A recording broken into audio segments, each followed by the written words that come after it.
চিত্রনায়ক সালমান শাহ হত্যা মামলায় আসামিদের দেশ ত্যাগে নিষেধাজ্ঞা জারি করা হয়েছে।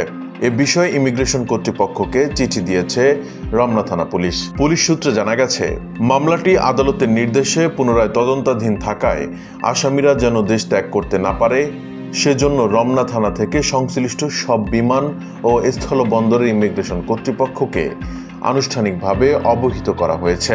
রমনা থানার ভারপ্রাপ্ত কর্মকর্তা গোলাম ফারুক গণমাধ্যমকে বলেন, আদালতের নির্দেশ অনুযায়ী মামলার তদন্ত এখন গুরুত্বপূর্ণ পর্যায়ে রয়েছে, তাই কোনো আসামি যেন দেশ ছাড়তে না পারেন সে বিষয়ে নির্দেশনা দেওয়া হয়েছে।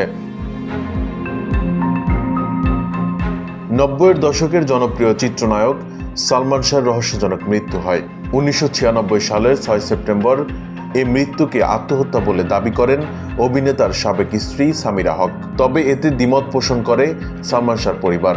তাদের দাবি, সালমান শাহকে সুপরিকল্পিতভাবে হত্যা করা হয়েছে। দীর্ঘ 29 বছর পর অভিনেতা সালমান শাহর অপমৃত্যুর মামলা রূপ নিয়েছে হত্যা মামলায়।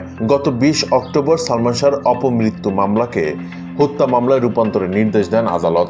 মহানগর দায়রা জজ আদালতের দেওয়া নির্দেশের 24 ঘন্টা না পেরোতেই রমনা থানায় একটি হত্যা মামলা দায়ের করেন সালমান শাহর মামা আলমগীর কুমকুম। সালমান শাহ হত্যা মামলায় সর্বমোট 11 জনকে আসামি হিসেবে উল্লেখ করা হয়েছে। হত্যা মামলায় প্রধান আসামি নায়কের সাবেক স্ত্রী সামিরা হক।